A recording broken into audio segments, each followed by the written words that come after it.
Hello everybody, and this is my second World of Tanks review, and I am doing a review on the M36 Jackson Tier 6 American turreted tank destroyer. Now I would like to start off with comparing the Jackson to the very popular is it the M18 Hellcat?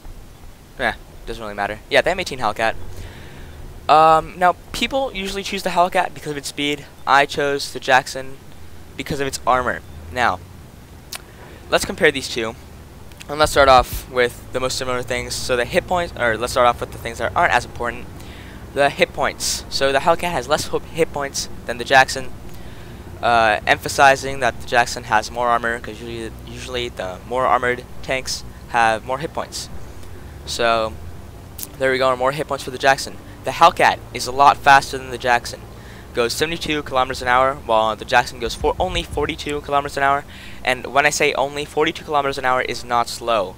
42 kilometers an hour can get you places where you need to go.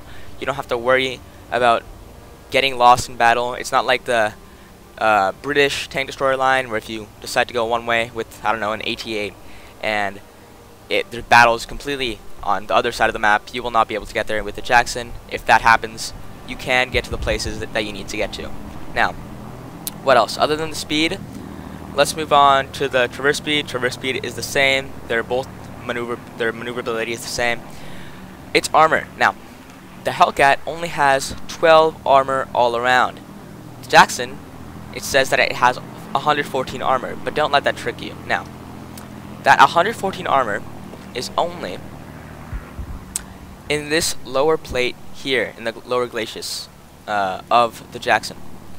So that's really the only place you can bounce shots, although the Jackson can give you those miracle bounces that you will wish for when you get into situations where you cannot run away, and you can only, you know, go on a frontal attack, and it can give you those miracle bounces, and you can survive those bounces, and you can survive because of those miracle bounces, and deal more damage while doing it. So now the turret armor as well.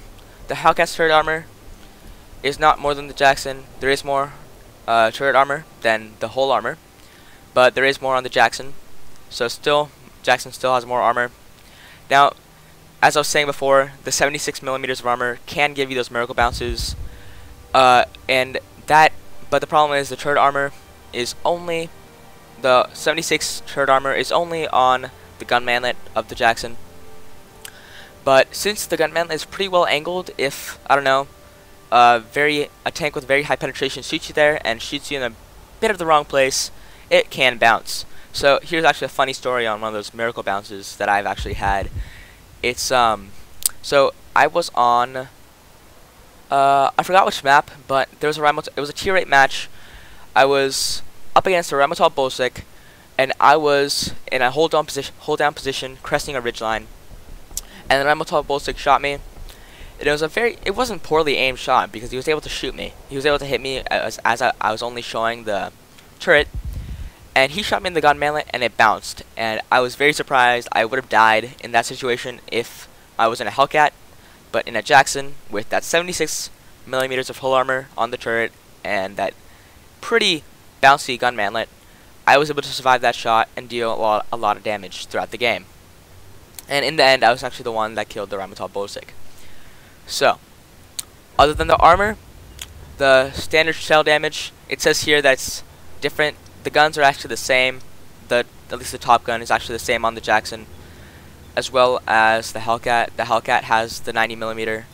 So does the Jackson at its top gun. So yeah.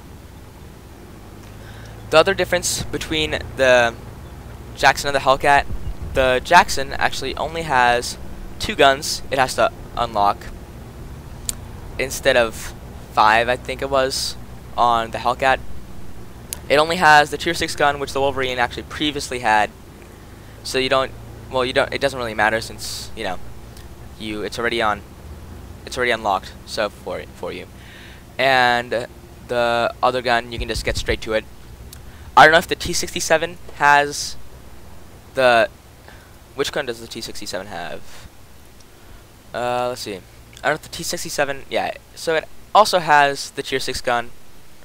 So yeah, the Hellcat can have that tier 6 gun and just go on straight from there. So another thing, the Jackson's fully upgraded turret has a little hatch on top, and that little hatch can allow you to survive some artillery shots that you probably couldn't have survived in the Hellcat. So plus those hit points, you know, you can survive a lot more shots. Let's see, let's compare these more. The guns are the same. Shell penetration the same. Rate of fire the same, since they both have the same gun. The traverse speed is the same. The view range is the same. And I don't know if the signal range is different, or if it's just because it doesn't have the upgraded radio box. But yeah. So let's look at these two guns that you can get on the Jackson. There is the 76 millimeter, and then there is the 90 millimeter gun. So the 76 millimeter has a very high rate of fire, the same accuracy as the 90 millimeter, 0.35, which is not this. It's not that good, but you know, you can get around with it.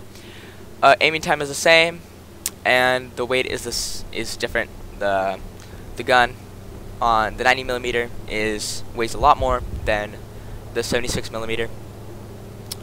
The penetration is higher on the 90 millimeter, and its damage is actually higher on the 90 millimeter as well. So I actually prefer the 90 millimeter, but I could actually do well in the 76 millimeter as well because of its very high damage per minute with that rate of fire.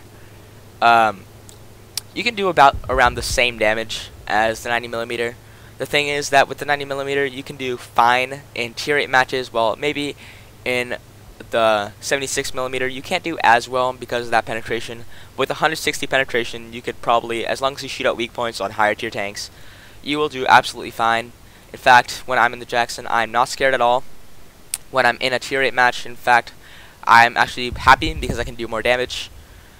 And yeah, so that is... Oh, okay, let's move on to the consumables. So I have a small repair kit, an automatic fire extinguisher, and a small first aid kit. I feel like that's pretty average. So then, if I were to put some equipment on this tank, which I didn't because I didn't really feel like it, I would, depending on which gun you're using, but it could actually work on both of them. You know, the gun rammer does fine in every situation.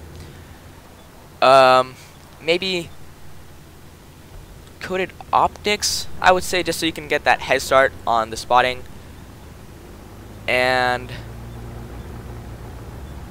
the toolbox, I guess, just that 25% more repair speed, that always helps. So really, it's just up to your opinion to what you want to put on for the equipment. Let's see what to upgrade first on the Jackson. So what I started off with, instead of upgrading the gun, which I probably should have done, is I ended up upgrading the engine. I believe I already had the actual engine from the Wolverine. Let me check. The GMC, yeah. Yeah, I already had that engine from the Wolverine. And then I got the tracks so I could make sure I could... Wait, yeah, I got the tracks, I think. And then I got the radio. Or maybe I had the turret, then the tracks. But since I couldn't mount the turret yet, I had to get the tracks. And then I might have already had the radio unlocked. Oh no, I did not. I just got that right now, so never mind. Yeah, so I got... This radio is fine at tier 6. I got the tier 9 radio later on. So this is what I did first. I got the engine, which I already had. I got the turret, which is a mistake. Do not get the turret first. Get the tracks. You will not be able to mount this turret. So get the tracks first, then mount the turret, and then mount the big gun. And yeah, then work your way up to the T25 AT. I believe it's like 42,000, 44,000 XP to the T25 AT, which is pretty average for a tier 7 tank. And yeah, so I think I've spoken enough. I don't want to bore you guys. So let's get right into the replays. So here is the first battle I'm going to show you guys in the M36 Jackson. So I am on Erlenberg. It's an assault battle. And I decide to go on to the left side instead of the right side because, you know, assaults. So I try to go along the side where I can push more instead of having to stay back and snipe, which would be usually this area here. So It's a tier 6 match. Yeah, so let's see how this goes. I just got XVM, so that explains these little circle thingies that like tell you info on your view range and stuff like that. So I decide to go in that area over here. And all these videos I'm uploading are gonna do more than 1,000 damage in each game. So that's pretty average for the Jackson. None of these are exactly the best games, but you know, they're average. Yeah, so let's see. So there's this KV1S here that tries to put himself here. I was planning to put myself here as well, but yeah, so here he is. I stop. Yeah, so we just kind of stay here for like a couple seconds, trying to figure out who wants to go first. And we spot a Stug right there that is being very aggressive in this tier 6 match. And I don't know why. Now the other ARL comes up and shoots him. Okay. Now there's an AT-8, a very heavily armored British TD with a very fast firing gun. But I spot the A43 first, and I'm like, well, I'm gonna shoot the A43 first. You know, no armor. Okay. Great shot. He bounces me. He only has tier 5 guns, so. And I know this because I have it. It's not the best tank, but it's more a flanking tank. So here's the AT-8. He's aiming at me. I take a shot on both sides, and I think he shoots me with high explosive, and I don't know why. But here we go. He shoots me again. Boom. Enemy vehicle destroyed. And aimed at his cupola, his weak spot, and he died. So already 702 damage done. Now here's an A43. Here is the A43. Now this is a very rush shot. I was not expecting this KV1S to miss him. And the KV1S actually drives in front of me, and so to kill him, I rush shot, miss, and the ARL-44 ends up taking the shot, the killing shot. Now, M37, I aim, fire, 51 damage. Okay, so still only 753 damage done. Okay, now this is where things start to get a bit interesting. I start to bounce shots. I start to bounce a bunch of shots as I start to move up. So I haven't spotted anyone here, so I start to become a bit more aggressive. And the enemy team still has 6 more tanks left, so there are some tanks left. We spot the T1 Heavy over there, and there's the PZ3/4. And so to get shots on him, my friends are gonna go next close to the cap. I decide to go right here, so I can have nice shots on him. Now there's the Excelsior. He starts to move back. He knows I'm here. Put a shot to him. He puts a shot to me. We can't raise anyone outside this area. So instead of staying there facing 3 tanks like that, I decide to go around here so my friends can put some shots into him as well. So 960 damage done. And I've only hit 5 people 5 times. So there's a 6 shot, 1,219 damage. There we go. I bounce a shot from the Excelsior. Not really angling my armor, but the way how he's angled. I put another shot into him, 236. Now he's bouncing shots, as you can see, in this lower area. That explains why he's bouncing so many shots. I see him, aim, take my shot, he's dead. Okay. Now I don't think I'm gonna be able to take out that PZ4S. I try, but I'm not able to. Yep, the ARL-44 finishes him off. But 1,682 damage dealt in this game. And I've only done 8 shots. So that's exactly the right amount of damage to be done with a gun that does 200 damage. So, very average game in the Jackson here. That's how you play it. And as you can see, I had those very lucky bounces with the Excelsior. The Excelsior didn't really know where to aim though, I must say that. So he wasn't the most experienced player, I must say that. And yeah, so now the Hummel's the only one left. Our artillery takes a shot at him, misses. And now the Hellcat here, who had an amazing game himself, I think he had 2,000 damage. finish them off with 3 kills each, me and the Hellcat. But I think that if the Hellcat was put in the position that I was put in earlier in the game when I was over there defending that little corner, he probably would have died and wouldn't have survived those bounces. And so this Jackson was able to survive and prevail in that area. I played the Jackson as not really a sniping tank like you would play the Hellcat and kind of stay back, but I play it as if it was a not too close range, like a medium range tank destroyer. So that's how I play this tank. And now let's move on to the next replay. Okay, let's go. Okay, so here we are on Red Shire. I'm platooning with my buddy Intercept 007. He is in the T-150 and I'm in the Jackson. So we decide to hold this hill over here. Whoa. Okay. We decide to. Let's see. Stop doing that. Okay. So we decide to hold this hill in this area here. So and he's in the T-150. Tier 6 match on Red Shire.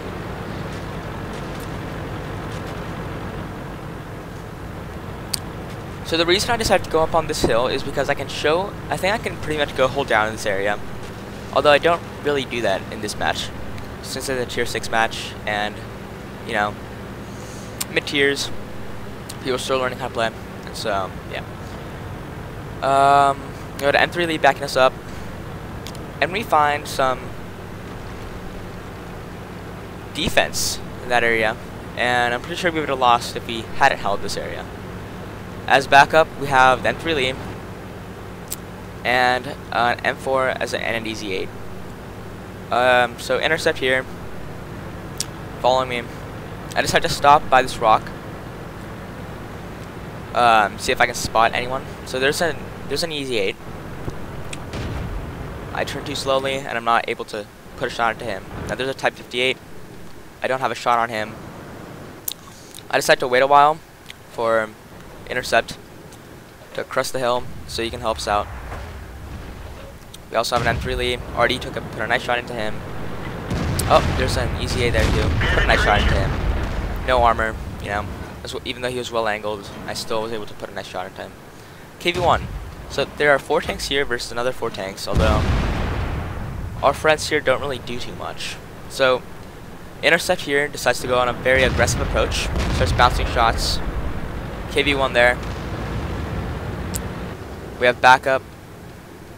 I aim at the Type 58, put a nice shot into him. The Kyle, or the Intercept 007. Trying to side scrape around that corner. I just had to be a bit more aggressive. Put a nice shot into the KV1. The Type 58, knowing the reload time on the Jackson. Comes in, puts a nice shot into me. And I can finish off either one of those 2 tanks. I decide to finish off the tank that comes closer, or the most threatening of the two. So far, neither me or Intercept have a kill. I pop out. Oh, he was lucky to have survived there. There's a KV1, Type 58. So let's see how Intercept is doing. There's a Fury there, so I have to try to push as fast as possible as he tries to take on the Fury. As I'm reloading, I pop out and Fook him in the boot.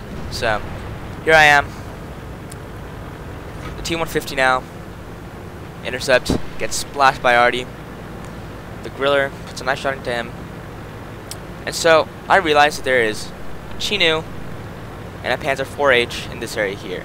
Now I also want to go and kill this Artie since they're German and they have great accuracy. I want to try to finish them off before I finish anyone else off.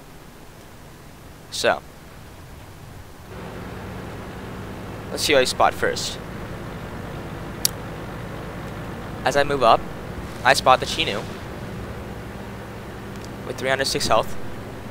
Turn my gun around. Horrible, tries to shoot me. Horribly aimed shot, he misses, goes straight into the ground. I have the EZA to help me out. I decide to go straight after the Chinook so I don't have any shots fired from behind. As intercept here is on very low and critical health. I have 2 kills, he has 1 kill.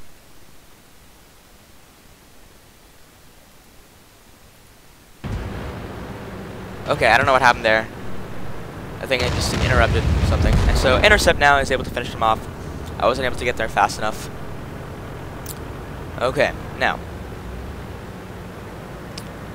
intercept here on 2 kills and me on 2 kills. We're trying to get a brothers in arms. So there are 3 more enemy tanks left. There's a Hellcat, a Hummel, I believe, and a Burt. So the EZ8 now tries to rush ahead, and I believe he spots the Hellcat now. Or oh, okay, the grill.